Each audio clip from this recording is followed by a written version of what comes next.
All right, good afternoon. The June 16th meeting of the Seattle City Council will come to order. I'm Joy Hollingsworth, Council President. It is 2:03 p.m. Will the clerk please call the roll? Councilmember Foster, Councilmember Juarez, Councilmember Kettle, Here. Councilmember Lynn, Councilmember Rink. Here. Councilmember Rivera. Present. Councilmember Saka. Here. Councilmember Strauss. Here. Councilmember Foster. Here. Council President Hollingsworth. Present. 7 present. Councilmember Lynn is excused and Councilmember Juarez is excused until she gets here. If there's no, hearing no objection, if there's no objection, Councilmember Lynn will be excused from today's City Council meeting. Hearing no objection, Councilmember Lynn is excused from today's council meeting. For the record, Councilmember Juarez has joined us for the meeting as well. Colleagues, today the council will present a proclamation recognizing June 16th to be Connor Dasa Holland Day. First, I will share some comments, and then I will open the floor to comments to my colleagues before suspending the rules. And we're also going to take a roll call to sign the proclamation as well. So before you today is a proclamation for your consideration that would proclaim June 16th as Connor Dasa Holland Day in the city of Seattle. Connor was born on May 31st, 2001. He was a proud South with the F, South End kid who had beautiful blue eyes, blondish hair, a heart-stopping smile, and a heart of gold. Connor brought humor, levity, joy into every room that he entered. He was kind. He also made people feel very welcomed. He was a son, a brother, a grandson. He was a boyfriend. He was a student athlete. He was a mentor, and he was a friend who embodied leadership and service to others. Connor was a proud graduate of Rainier Beach High School, where he served as class president, football captain, and honor student. He later attended the University of Washington, pursuing his dream of becoming an attorney and using his talents to advocate for justice for his community. One of Connor's peers asked him 2 questions. I read this in an article. What is your story? What is your future? Connor responded, very simple, change the world. Our systems are wrong. I'll figure that out later, but it will be one step at a time. That answer tells you everything you need to know about who Connor was. He had faith, and he knew it was a process. Connor's life was tragically cut short on Mother's Day on May 10th in 2020. I had the opportunity to coach Connor when he was in middle school, back in 6th and 7th grade. And back then, Connor was still trying to figure out who he was. He had a little bit of swag. He had a buzz cut, so he didn't have that beautiful hair that he had to the side. He was rocking that side swoosh in high school. But he was curious and he asked questions. So you couldn't just tell Connor, rebound and be strong with the ball. He wanted to know why. He wanted to understand how it impacted the team. He wanted to understand the bigger picture. Looking back, that curiosity became one of his greatest strengths. He was always learning. He was always trying to understand systems, people, and how he could contribute where he fit in. And one thing that we knew about Connor was that he loved Black women. And I say love Black women. And Black women love them some Connor too. Little white chocolate didn't hurt nobody, right? We know that was Connor. We gonna be real up here, right? His smile, his haircut, his confidence, his personality, he had the recipe that worked. But what I know for certain is that Connor was a great gift to our community. He was a great gift to Rainier Beach. He was a great gift to Seattle. And I want to share a few words from coaches who knew him through the after-school program that I worked at. Coach Josh Martinez said, Connor was a young man who always radiated positive vibes, always meeting anyone and everyone with sincere, friendly energy and a welcoming smile. He was gracious and kind, and that vitality permeated every space that he entered. His character made those around him happy, smile, and laugh, and I became a better coach and a better person having spent time around an upbeat aura that Connor gave everyone. People like Connor are never forgotten. Last but not least, Coach Zach Townsend said, Connor was a young man who lit up a room with a smile, had an infectious personality, and was a leader amongst his peers. Whether it was in after-school programs, tutoring sessions, or on the basketball court, he was always working his hardest to maximize his potential and lead by example. His sense of humor and ability to engage with others in a positive way is what I remember most about Connor. Today, we are honored to be joined by Connor's family, his mother, Alicia, and his father, James, his grandmother, Miss Linda, his sister, Kira, his niece, Giselle, Giselle, his brother, Alex is here. I know there's more family members, so I apologize. I know I missed some more, and I know that the family will tell us who. But there are friends and loved ones here who continue to carry on his legacy forward. To the Dasa Holland family, thank you for sharing Connor with all of us. Thank you for turning unimaginable grief into purpose, advocacy, and love for the community. And so today, colleagues, through this proclamation, we take one small step in ensuring that his story, his impact, and legacy are never forgotten. So colleagues, I respectfully ask for your support on this proclamation for June 16th as Connor Dasa Holland Day. And I will stop now to see if there's anybody who would like to say any few words before we call the roll for signatures. You can say how you love Black women too, because Connor, no, I'm just playing. Okay. We will now take the roll who would like to sign on to the proclamation, and then we will suspend the rules and present it to the family for a few words. Councilmember Foster. Aye. Councilmember Juarez. Aye. Thank you. Councilmember Kettle. Aye. Councilmember Rink. Aye. Councilmember Rivera. Aye. Councilmember Saka. Aye. Councilmember Strauss. Aye. Council President Hollingsworth. Yes. 8 signatures will be affixed. Awesome. Thank you, colleagues. We will now suspend the rules because now we have proclaimed it to be Connor Dasa Holland Day. So congratulations.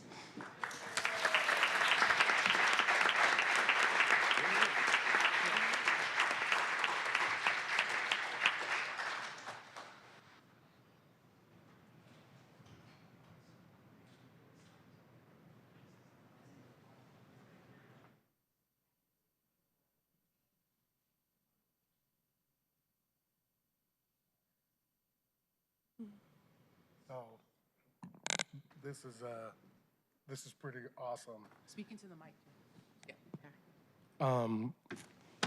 When Connor was killed, my biggest worry is that he'd be forgotten, you know, but like, this is amazing. Joy, this is dope. We've known Joy a long time, so this is amazing. This makes me feel good, makes his family feel good. We lost a shining star. I thought for sure one day he'd be up here with you guys. He was amazing. We miss him dearly. It's been 6 years. His murder is still unsolved. Sad. Seattle, we need to do better. That's pretty much all I have to say. He's had probably 6 friends since his passing that have been shot and killed in Seattle. There's definitely an epidemic going on with gun violence, and we need to do better.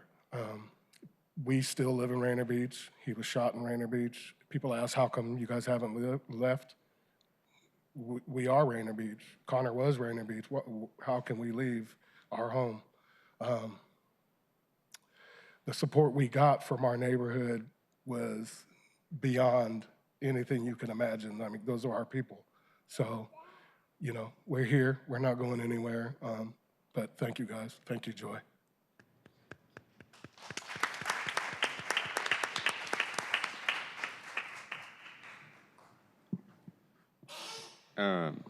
I just wanted to come and say thank you, guys. This is, well, first, thank you to my family and everyone that's here. We, like my dad said, we've gotten overwhelming support ever since we lost Connor. We lost him so close to his birthday in the month of May and around our other siblings as well that this gives us a day to actually be joyous and happy. If I cry, it's happy tears. We miss him a lot, and I'm wearing the shirt of our neighborhood, and it represents part of him because I knew he would have worked in the neighborhood one day doing something after he graduated. You know, I thought he was going to be not just recognized by us as someone great, but recognized by the city, and this gives us that opportunity. So thank you again.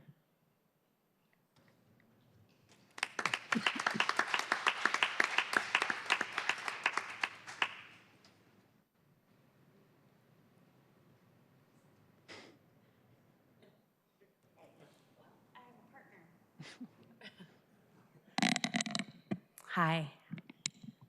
You gonna stay with me? Okay. My name is Alicia Dassa. I'm Connor's mom. You can use that microphone, whichever one works. Okay. This one's for the shorter people in the room. There we go. Thank you. I'll start by saying thank you. Yeah.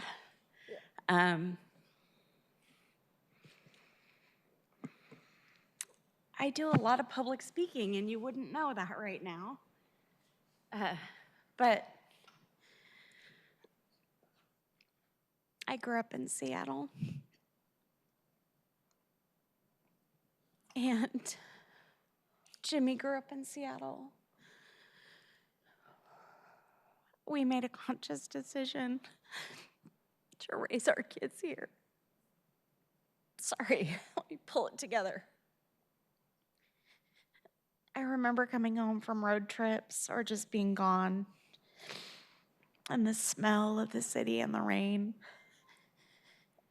And when you drive up and see the R on the brewery, you know you're home. And I remember when Tully's took over the brewery, and I was horrified. And I remember thinking, how will I know I'm home?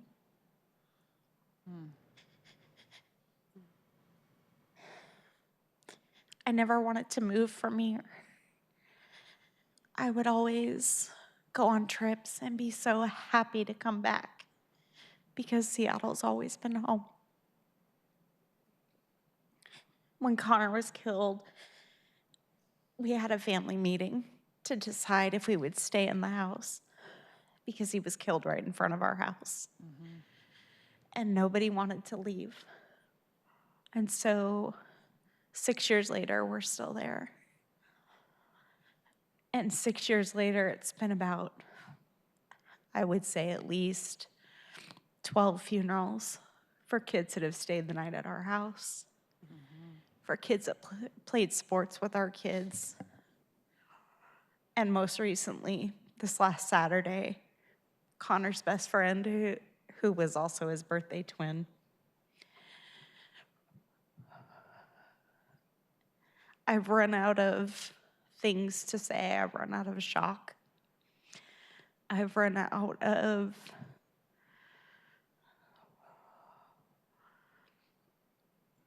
tears, which is weird because I'm crying right now. But as parents who lose their kids, you have to decide every day that you're going to get out of bed. You have to decide every day that you're still going to be a person and a parent and a wife and go to work and do all the things that you have to do to make the rest of your life work. And even though you're making that decision, Connor's still just right here, like in your peripheral all day, because you think about it constantly. And it's such a strange thing to have this idea that you're gonna see your kid graduate from college, see your kid get married, and have grandkids. And our granddaughter's here today, in case you missed her. She's in the front row.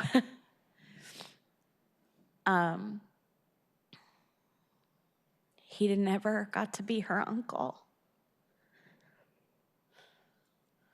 And that's hard.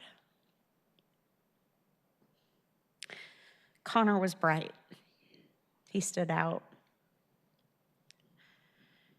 He loved this city. He loved Rainier Beach. It's our home, and it's still our home. And the city of Seattle is still home, but it's not the home we grew up in.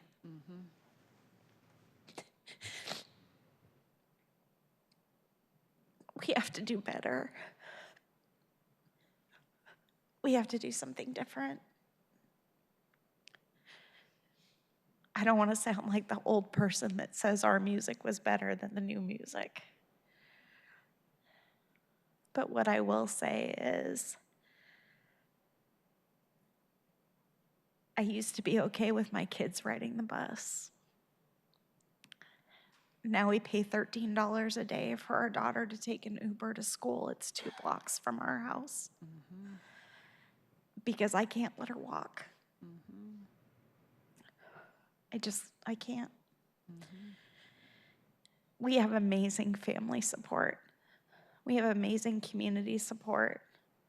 And standing here in front of you today, I know that we have your support as well. Thank you for making us feel like Connor won't be forgotten. And also,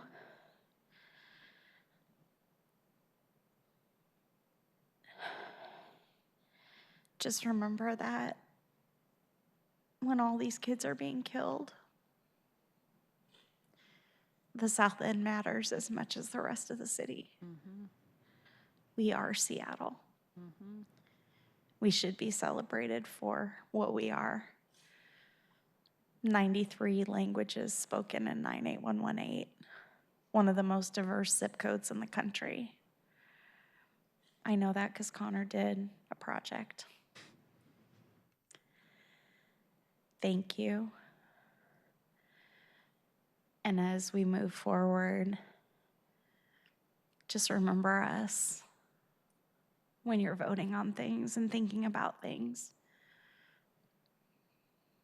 Because we are still here and we choose to be here. We choose this to be our home. And we just need you to make sure that it stays the place that we want to come back to. Connor is amazing. Thank you.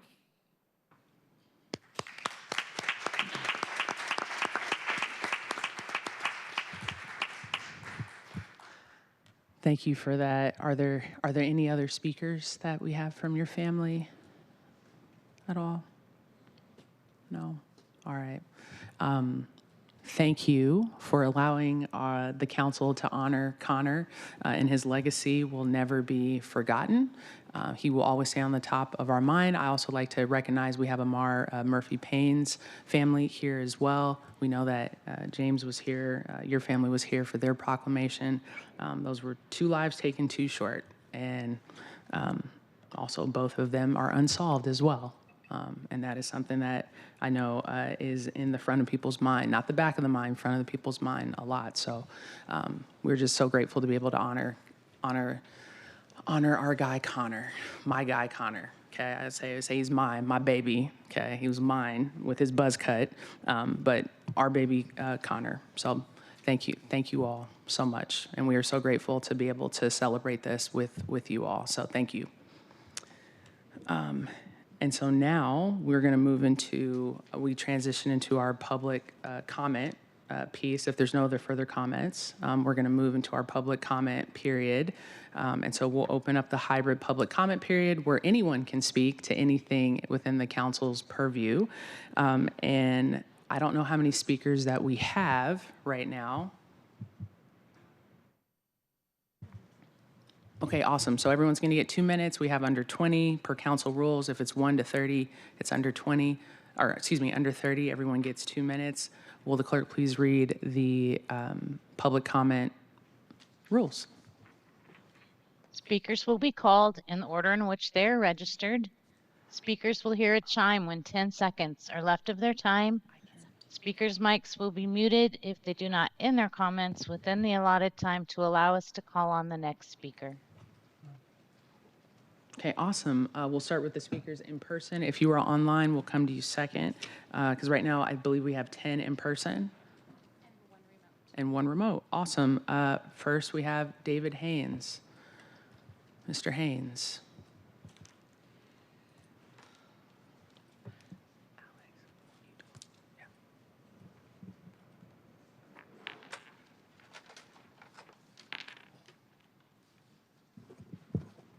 You know, with all the tragedies, you would think that the council and the city hall would like take police reform with priority to like shut down the evil low-level drug pushers that escalated a majority of the violence in this country and in this city.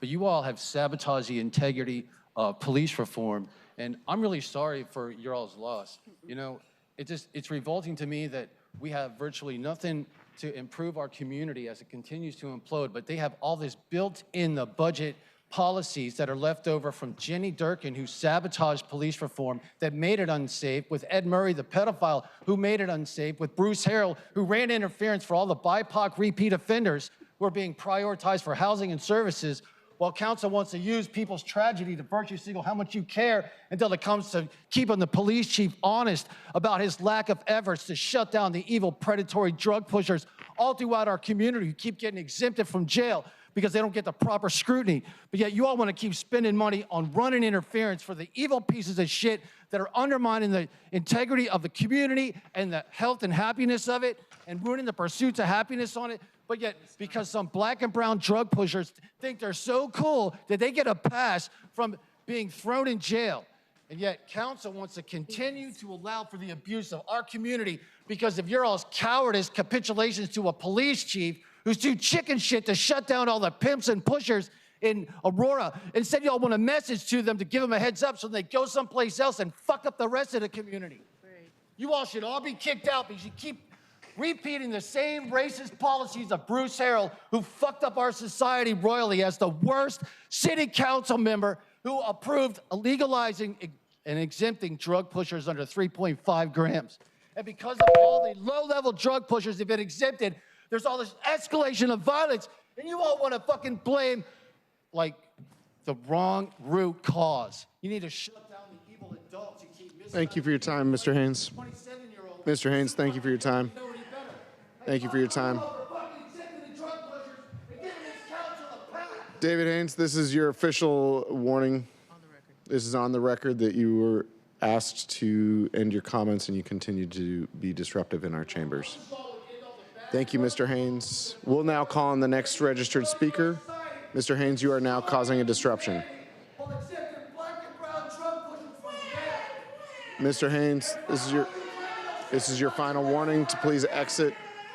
Please exit the chambers. Thank you. We will now move on to our next registered speaker. Our next speaker is Jeff Rogers and then Clive Hayward. Jeff Rogers. Thank you. I'm Jeff. I've been here once before. I just want to honor you, first of all. You have a very hard job. I'm sorry you have to listen to that. Connor's mom's still ringing in me, and I want to honor and bless that family. And there is something I am bringing. I'm not really asking for anything or a change. Some of the folks I'm with are working with Joy and some initiatives around homelessness. I just bring one thing, and that is I'm connected to many in the marketplace through a nonprofit. It has several thousand business leaders in it in the city. And if any of you have a constituent in one of your precincts that is in business that would like to get together, Joy has my contact. I'll stay till the end. I'll give you my card because we want to partner with the council and with the city for the changes that they talked about because we're not segmented. People like to divide us in all sorts of ways, but we're all part of Seattle. I'm a fifth generation Seattle person. My dad's business was down the street. I was born at Swedish Hospital. So I'm really local. I want to see Seattle thrive. So my simple question or ask would be, if there's someone in your purview that you work with that's in business that wants to meet and say, how could we be part of the solution here? I'd be happy to meet with them, talk with them, advance what you're trying to do, and hopefully be a bridge. So again, thank you for the opportunity. It's good to see many of you. I've been traveling. We're trying to come on a regular basis to be part of the solution. Thank you. Clive is next, and then Roberto Tenejiro.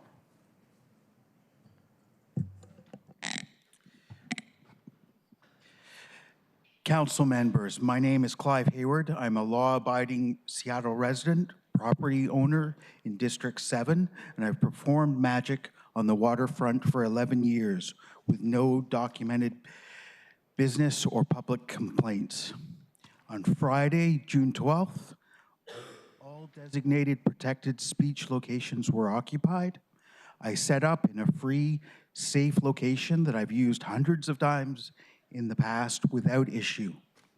I had no crowd, I had no obstruction, and no safety issue. Security called Seattle Police Department. After SPD arrived, I said I would move if exclusion was being threatened. Security excluded me anyways. The exclusion notice states the violation as refusal to relocate into a designated expression space, not obstruction, not a safety issue, not an uncontrolled crowd. The next step is a criminal trespass enforcement against me for exercising free speech in a public space. Please review this before it becomes a criminal arrest case and a civil rights lawsuit. Thank you, Clive. Next, we have Roberto, followed by Paul, and then Jim Baines.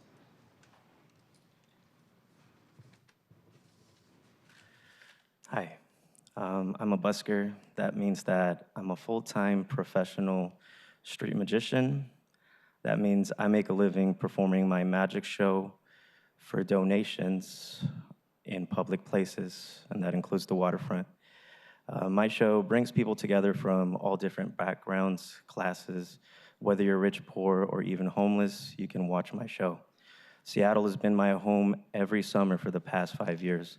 I love my profession and I love Seattle. When a city enforces overly restrictive laws on street performers, it pushes me and other performers out of here.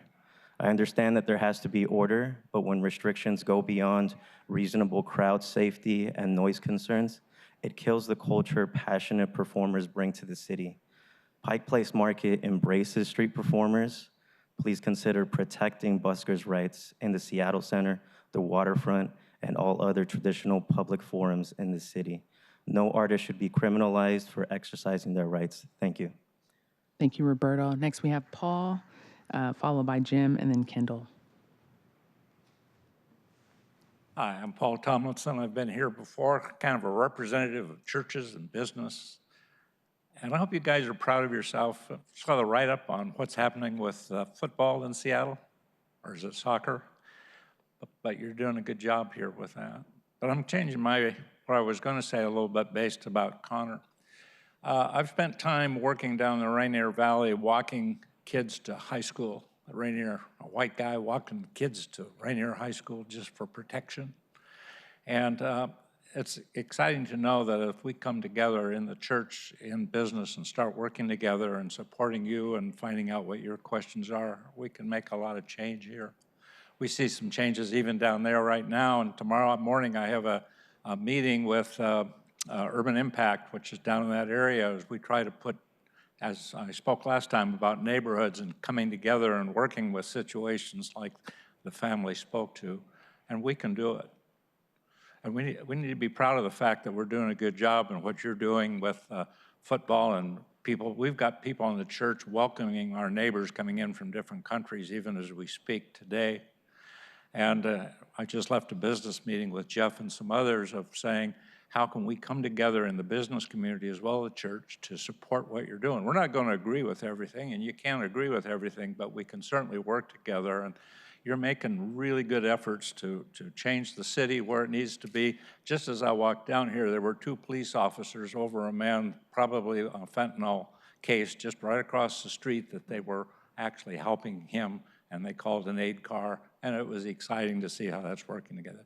there's problems, but they're all solvable, and we hope we can bring some of that together as we work together. Thank you for your service. Next we have, thank you, Paul. Next we have Jim Baines, followed by Kendo, Shawnee, Keith, and then Keandre. All right. Thank you, Joy. My name is Jim Baines. I'm a member of the American Party of Labor. Today, I'm here to speak on the Seattle Social Housing Developer, which on face is a program that clears the way for thousands of Seattleites to escape the exploitative relationship between landlord and renter. This program has been so successful that we saw over 10,000 applicants for the first building of 150 units. This is just a small step towards housing justice that we must not settle for. The proposed amendments today open the charter, up for vote on the charter, leave open the possibility that this initiative is undermined by private capital and private interests, though. My concern starts with the amendment to Section 4, where rents must no longer be set based on operations, maintenance, and loan service only, but those factors are now just considerations for how the developer will set rents. What other considerations will there be? Market rate? Rates that are set by landlords and developers looking to extort workers for all they can manage? Instead of these considerations, why don't we tie rents to the income of tenants? Why don't we make housing truly affordable for the working class? Then, in Section 6, we go from a clear, unambiguous text that development must be permanently protected from being sold or transferred to a private entity or public-private partnership. Clear, unambiguous, now adds a monstrosity of legalese and exemptions which read, except that as to any property or other interest, public developer may mortgage, lease, assign revenues to creditors, record restrictive covenants, or grant deeds of trust and consent to any transfer of such property by operation of law, by foreclosure, or in lieu of foreclosure, subject to any recorded regulatory or other covenant requirement for use of this property. What does this exactly mean? Will properties that the developer acquire be subject to pre-existing restrictive covenants that prevent building grocery stores in the case of pre-existing grocery stores like on the Fred Meyer in Lake City? What does this mean? Thank you, Jim. Next, we have Kendall, followed by Sean, and then Keith, and then Keandre. Good afternoon, Council. My name is Ken. I'm a candidate member with the American Party of Labor. And over the weekend, I noticed, and a lot of other people noticed, the installment of designated protest zones. Someone argued that this is un-American, seeing how the First Amendment protects peaceful protests throughout the United States. But I would argue that this is the most American thing that Seattle has done in a while. To welcome visitors from around the world with the assurance that protected protests can and will be suppressed, if not in designated zones, is very reflective of the attitude the Trump administration has had about protesting. Additionally, it's reflective of how Seattle has treated its constituents at protests. Specifically, with how the cops have repeatedly attacked people for using their protected right to protest, to perform, and to speak. And you have emboldened SPD to become judge and jury on these matters. Speaking of the cops, while I was there were dozens of cops just sitting around doing absolutely jack shit. They're wasting money. Y'all are wasting money to appease SPOG while we apparently have too many deficits for social programs. That's absolutely ridiculous. There's no need to embolden cops that aren't going to do anything. They're sitting on their bikes. I mean, if I'm not mistaken, the starting pay for cops is around $100,000. And so I go down there and I count every single cop.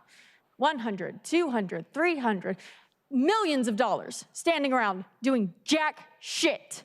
We don't need more cops on the streets. We don't need to suppress speech. We don't need to suppress protests.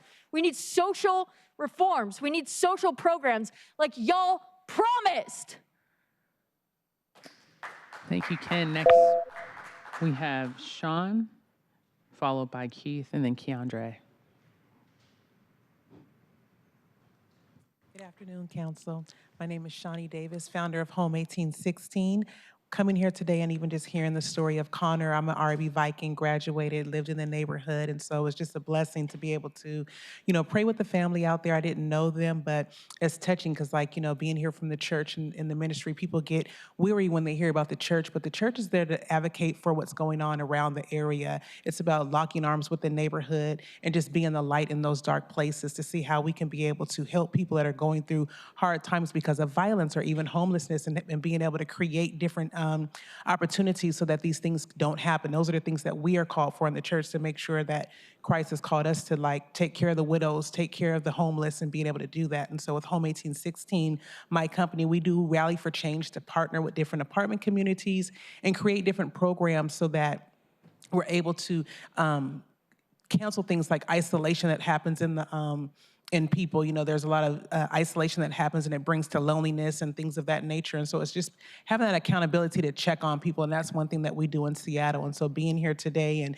seeing about this proclamation that you created, not only for Connor, but it seems like somebody else that was here, that's great, because I prayed over the mother about her being able to link arms. She mentioned 12 other people had passed away from the time that her son had passed away, and different violence that was happening in her neighborhood. But I know that God, is giving her the strength to be able to link arms with those other families to eradicate change. And so that's, again, what me and my organization do here in the city. We have apartment buildings in South Lake Union area and over in Bellevue and Kirkland, and continuing to grow, but then even being the avenue to create different platforms to rally people together in the church, to just being there from our outreach and our ministries and being able to move forth in that area. So I just want to bless what you guys are doing, and thank you. That was just lovely to see today. Thank you, Shani. Next, we have Keith Miller, followed by Keandre. Welcome, Keith. Thank you. I'm taller. I'll try this one. My name is Keith Miller, and I've run a private family residential interior design firm based in downtown Seattle and now in Queen Anne for over 30 years. I love Seattle. The diversity in people and commerce nestled in a landscape so striking. Each of you serving us are doing incredible work caring for our city, and I'm present here today to thank you deeply for your hard work. I'm also a visionary. It's my job to look at surroundings that promote human thriving and bring them into livable, invigorating reality. I'm gathering a cohort of thinkers to respond to the difficulties we face as a city with beauty and stewardship, engaging with the city through management of our landscaped byways that have fallen away from care. I'm creating a movement called Grassroots that will promote natural, sustainable beauty to our city's streetscapes, partnering with the city's programs already in place, keeping it free to the city, with volunteer movements like my friend Andrea Suarez's We Heart Seattle partnership. I love the city. I'm grateful for what you're doing. I'm looking forward to enjoying a more beautiful Seattle as we grow together. Thanks. Thank you, Keith. Next, we have Keandre, and then we'll go online. We probably have some more in-person speakers. Bennett, are you signed up? Nope. All right. I moved to Seattle around 2.5 years ago with nothing but the clothes on my back. I was excited because Seattle was hailed as left as you could get in the country. I only wish that Seattle was the socialist paradise conservatives like David Haynes thought it was. In these 2 years, I have learned and seen so much. I've seen the neighborhood in which I live in Chinatown be underserved, where people don't even report to the police because they rarely ever show up. While all this is happening, people are taking advantage of people with language barriers, like business owners and citizens who live there as well. I've seen SPD stop essential resources like the care unit from going out and aiding communities like mine. I've seen SPD brutalize protesters in Capitol Hill last year, and in 2 days will be the 9 years since Charlena Lyles was shot and killed by SPD, to which the city council during that time said never again. In that time, 8 people who were in mental health crises were killed by SPD, most of which were Black. Terry Craver, Danny Rodriguez, Ryan Smith, Derek Hayden, Urban Sheehy, Roberto Pelio, Jack Palali, and Christian Nelson. I've seen the current mayor pose as if she wants to help unhoused community by introducing tiny homes, but in the 6 months of her mayoralty has swept over 2,000 structures. I've seen the constant hate and threats the trans community receives here in a city that is supposed to be a refuge for them. We need to stop pretending like Seattle does not have a problem with accountability. The city council needs to stop pretending that proclamations and resolutions do anything, because they don't save lives and they don't keep people safe. The mayor and the city council have a responsibility to protect the most vulnerable citizens and keep SPD accountable, and clearly that has not been done. We will now go to online speakers. So first off, we have Rose. Please press *6 to unmute yourself. Then we have Nathan Wall, Jeff, and then Peter. Hello, my name is Rose. It has been just over a month since the murder of Juniper Blessing, a trans woman who was at UW. In that time, we have seen the murder of many trans people since. There was 7 murders of trans people that happened in April, 7 that happened in May, and 2 Black trans women were killed in the South last week. One was a trans woman named Peaches who died in her cell under suspicious circumstances. And nobody will say what happened, but that's how these things work. Another was one of the loveliest trans women described by people who knew in Louisiana. Trans people are being hunted throughout certain parts of our society, and especially more dangerous parts of the country. Mississippi passed a law in May saying that not only do they not recognize gender markers from other states, if you are found with an improper gender marker, they will arrest you and they will report you to ICE. This is happening in our country right now. A similar law without the ICE requirement was passed in Tennessee. We have 2 weeks until the Idaho trans ban goes into effect in Idaho. We are seeing this happen nationwide, and alongside all of this, there are people setting up cemeteries and names on the doors of Cal Anderson, on the pump house, as people go missing in our community. There is people disappearing left and right, people being murdered, and there needs to be action by the city to help trans people, because right now we feel alone. We feel like nobody is there for us. We feel like we are completely abandoned and things are getting worse. We had the emergency declaration that was proposed by the LGBTQ Commission, and nothing has come of it. We need you all and the mayor to get on board, because this is starting to get really bad, and if we don't, it's going to get worse. Thank you, Rose. If there's no objection, Councilmember Rivera will be excused for the rest of the meeting. Hearing none, Councilmember Rivera is excused. Next, we have Nathan Wall, followed by Jeff. We don't see them not present. I'll call you all again. Nathan Wall, Jeff, and Peter. No? Okay. Is there any more speakers signed up that are in chambers? We'll double check just to wait. Give us a second before we transition from, nope, okay. Awesome. Well, first off, thank you all for coming down and doing public comment. Like all public comment that we get, we really appreciate. Bennett, did you want to sign up before we close it? I thought I had time to go get water, but everybody else who called in didn't say anything? No, they're not present. That's why we wait. Because we haven't closed the public comment period. But I'm just talking about data centers, okay? Promise. Good. Go ahead, Bennett. And then we'll close public comment period. All right. So I did want to add something to the discussion last week about data centers. I do think that you reached the correct. Is the timer on? Give us 1 second. I apologize. We'll do 2 minutes. Freeze. I don't have access to the timer now. Sorry. I'll time myself. Stop at exactly 2 minutes, I No, promise. give us 1 second. We're going to keep the timer. You're good. I got you. Give us 1 second. Okay, you can go ahead and start. When you start, it will go. All right. Thank you, Council. I wanted to add something to the discussion about data centers last week, because first of all, I do think the short-term moratorium was the correct decision, but as the one-year moratorium, this issue is going to come up again. So I think there is room for a more nuanced discussion about this. I think that a lot of people's revulsion, frankly, toward AI is based on the fact that most visible aspects of it that we see are the most harmful. There's people using AI to generate hoaxes and deceptive content on the internet, or people using AI to power bots that just argue with each other online to generate controversy and generate ad revenue for the people running the bots. That's the kind of stuff that is most visible to the average person.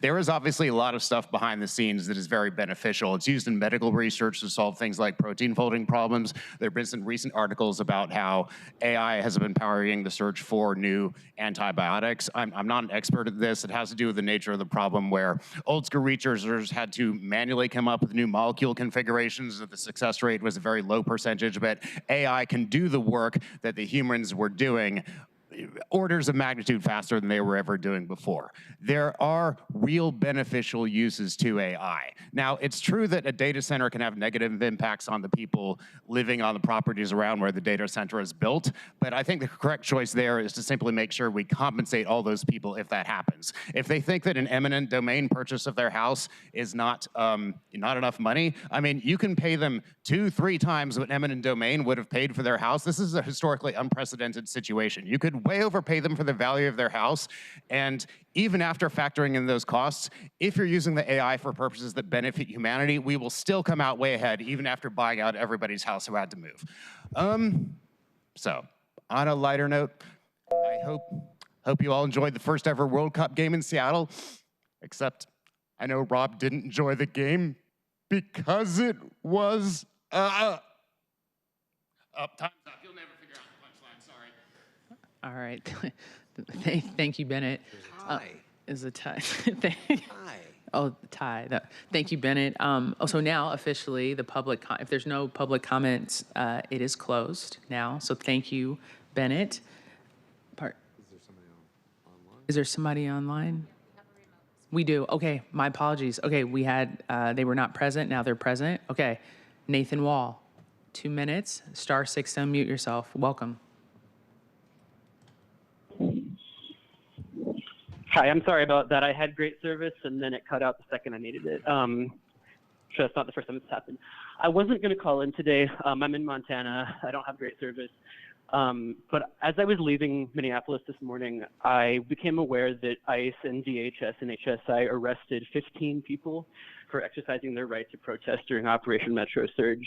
And then when those people went to the courthouse to protest, they were met with tear gas and pepper spray. There is no way we can allow these thugs to be on our streets in any way, shape, or form, especially when they are working in service of a dying pedophile war criminal president. Nobody lives forever, but what you do does live on, and what you do during this fascist regime will live on. Please do what you can to oppose this, and please show up at Federal Building Fridays every day, 9 a.m. at the Federal Building, every Friday, not every day. That wouldn't make sense. Thank you very much. Have a good day. Thank you, Nathan. Is that all the public commenters? Awesome. It's now officially closed, okay? We want to thank everyone for coming down in person and then signing up online for your time and your energy, always giving us feedback through emails and every which way that we receive public comments. So we're really grateful for that. And then now we're going to transition into our meeting. And if there's no objection, the introduction and referral calendar will be adopted. Hearing no objection, the introduction and referral calendar is adopted. If there's no objection, the agenda will be adopted. Hearing no objection, the agenda is adopted. We're now going to consider the consent calendar. Consent calendar has minutes of June 9th, 2026, Council Bill 121227, payment of the bills, 10 appointments from the Governance and Utilities Committee. Are there any items council members would like to remove from today's consent calendar? Seeing none and hearing none, I move to adopt the consent calendar. Is there a second? Second. Awesome, thank you. It's been moved and second to adopt the consent calendar. Will the clerk please call the roll on the adoption of the consent calendar? Councilmember Foster? Yes. Councilmember Juarez? Aye. Councilmember Kettle? Aye. Councilmember Rink? Yes. Councilmember Saka? Aye. Councilmember Strauss? Aye. Council President Hollingsworth? Aye. 7 in favor, none opposed. Consent calendar is adopted. Will the clerk please affix my signature to the minutes and legislation on the consent calendar on my behalf? Clerk, will you please read item number 1 into the record? The report of the Governance and Utilities Committee, Agenda Item 1, Council Bill 221 relating to Seattle Public Utilities, authorizing General Manager and Chief Executive Officer of Seattle Public Utilities to enter into a contract with Waste Management of Washington Incorporation to provide recycling processing services for the City of Seattle. The committee recommends that the bill pass. As chair of the committee, I'm going to provide the committee report. This is a recycling contract that authorizes Seattle Public Utilities to enter into a contract with Waste Management to provide recycling processing services for the city. Seattle currently contracts with Republic Services, and that started in 2009. However, the current contract terms are outdated and insufficient. Waste Management scored higher on both the technical price in the RFP evaluation. This contract is estimated to be the cost, $6.4 million in 2027. Colleagues, I urge your support. It passed 5 in favor out of committee, none opposed. Are there any comments before us before we take a vote? Awesome. Will the clerk please call the roll on the passage of the bill? Councilmember Foster? Yes. Councilmember, thank you. Councilmember Juarez? Aye. Councilmember Kettle? Aye. Councilmember Rink? Yes. Councilmember Saka? Councilmember Strauss? Aye. Council President Hollingsworth? Yes.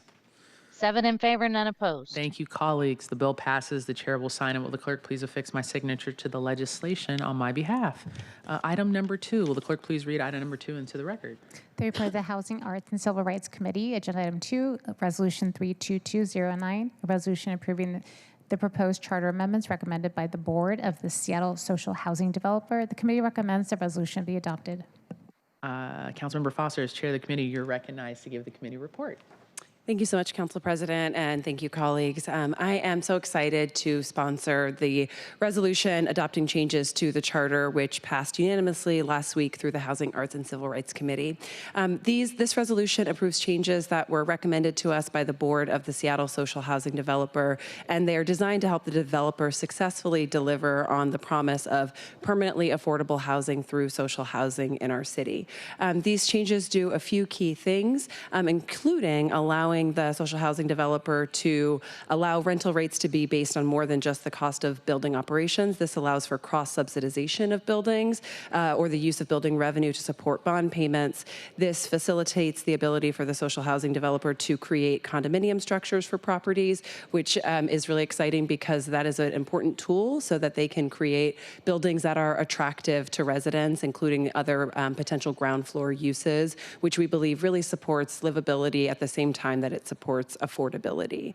Lastly, this allows the social housing developer to use properties for debt collateral if needed, which is an important tool in housing development and management. So I want to appreciate Jen Lebrecht from Central Staff, as well as the interim CEO of the social housing developer, Tiffany McCoy, and the folks from House Our Neighbors who worked really closely with us on these changes and support them. And we believe this charter change is really critical to the long-term success of the Seattle social housing developer. So with that, colleagues, I ask for your support. Thank you. Thank you, Councilmember Foster. Are there any comments on the bill before us? Just want to send gratitude. Thank you, Councilmember Foster. I said in committee for your leadership on this, steering this through committee and then getting it here to full council. Really appreciate that. Okay, we'll go ahead. Will the clerk please call the roll on it's a resolution. I said bill on the resolution. Thank you. Councilmember Foster? Yes. Councilmember Juarez? Aye. Councilmember Kettle? Aye. Councilmember Rink? Yes. Councilmember Saka? Aye. Councilmember Strauss? Aye. Council President Hollingsworth? Aye. 7 in favor, none opposed. Resolution is adopted. The chair will sign it. Will the clerk please affix my signature to the legislation on my behalf? Colleagues, there were no items removed from the consent calendar. There's not a resolution for introduction and adoption today, but I do know, Councilmember, we have two other business items, sorry. So we have Councilmember Rink has a proclamation proclaiming June 26th to be Seattle Trans Pride for signature today. Councilmember Rink, you're recognized to lead the discussion on the proclamation. Thank you so much, Council President. Colleagues, as stated, I have the incredible honor of bringing forward for your signature a proclamation for Seattle Trans Pride. So last year I was able to present this proclamation to Seattle Trans Pride on behalf of my office. So excited to bring it forward today for full council. Trans Pride Seattle is a truly incredible and beautiful free annual festival celebrating trans life and community. Gender Justice League has been producing this event for years now. This year will actually be the 14th year for this event. So wanted to take a moment to thank the organizers and volunteers and groups who are supporting initiatives and festivals like this for our Two-Spirit, trans, and gender diverse communities. So colleagues, I'm asking for your signature today. I will be presenting this proclamation in community next Friday at Volunteer Park. So if you want to hear me read the full proclamation, I invite you to attend Trans Pride Seattle this year. Thank you. Awesome. Thank you, Councilmember Rink. Are there any comments regarding the proclamation before us before I ask the clerk to take the signatures? Okay. Thank you, Councilmember Rink, for your leadership on this and also the presentation that you'll do at Volunteer Park as well. Seeing there's no further discussion on the proclamation, will the clerk please call the roll to determine which council members would like their signatures affixed to the proclamation? Councilmember Foster? Yes. Councilmember Juarez? Aye. Councilmember Kettle? Aye. Councilmember Rink? Yes. Councilmember Saka? Aye. Councilmember Strauss? Aye. Council President Hollingsworth? Yes, aye. 7 signatures will be affixed. Awesome. Thank you. Next, Councilmember Rink, that's one hell of a headset you got there. Thought you worked at NASA giving us instructions about the rocket landing. And Yeah, what is she the landing a coordinates plane are. or is she in a saying. tower? Damn. Is that NASA? I was thinking more Twitch streamer, Council President, but I'll take NASA. Thank you. You're giving us the coordinates for the go, no go. Okay. Councilmember Strauss, other business. Thank you, Council President. I request to be excused from next week's full council meeting. I'm pulling up the date right now because I will be at the Association of Washington Cities Conference as part of our duties for as a board member of AWC on behalf of the city of Seattle. So that is requesting to be excused June 23rd, 2026. Awesome. Are there any objections for Councilmember Strauss to be excused for his duties at the Associated Washington Cities? Yes, AWC. Hearing no objection, Councilmember Strauss, you are excused. Thank you. Councilmember Rink. Thank you, Council President. I just had a couple of comments today to put on the public record since we did have a removal of an item that we were supposed to vote on today. So just wanted to provide some rationale to the public on that.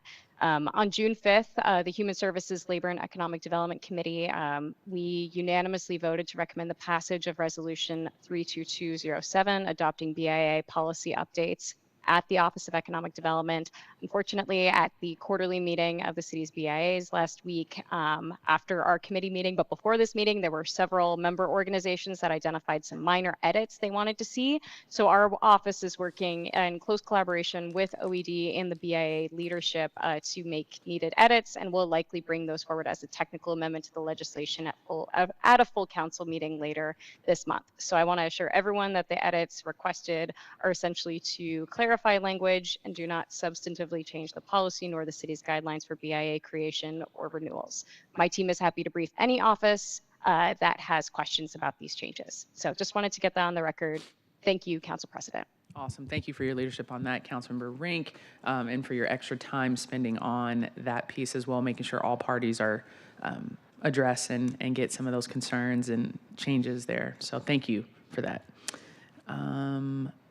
Is there any further business to come for the council before we adjourn? And I got it. It's a traffic controller is who you look like. That's what it is. Yeah, NASA air traffic controller. Okay. So just for a heads up, we do have to come back here at 4 o'clock. We cannot start the Parks District meeting early. We have to come back at 4 o'clock for our Parks District meeting. So just a heads up to our colleagues, because I know you'll say, can we just do it now? We have to wait till 4. We have reached the end of today's agenda. The next city council meeting will be June 23rd at 2 p.m. Before we adjourn really quick, Obviously, June 19th, which is Friday, is Juneteenth that we'll be celebrating, which is really special, obviously, to the African American community. There are different celebrations throughout the city. I saw there's one at South Park, there's something in the CD, there's something in the South End, there's stuff in Tacoma. They're all over celebrating Juneteenth, which is a celebration of freedom, obviously for our African American community, and just encourage everyone to continue to know your history, know your greatness, as history is always being erased in this country, making sure that we know that Black history is also American history, just like Asian history, just like everyone's history. It is American history, and that's really important for us to understand, because if you know your history, you will not repeat bad things. Other than that, we have now reached the end of our meeting. It is 3:03 p.m. Hearing no further business, we are adjourned. Thank you.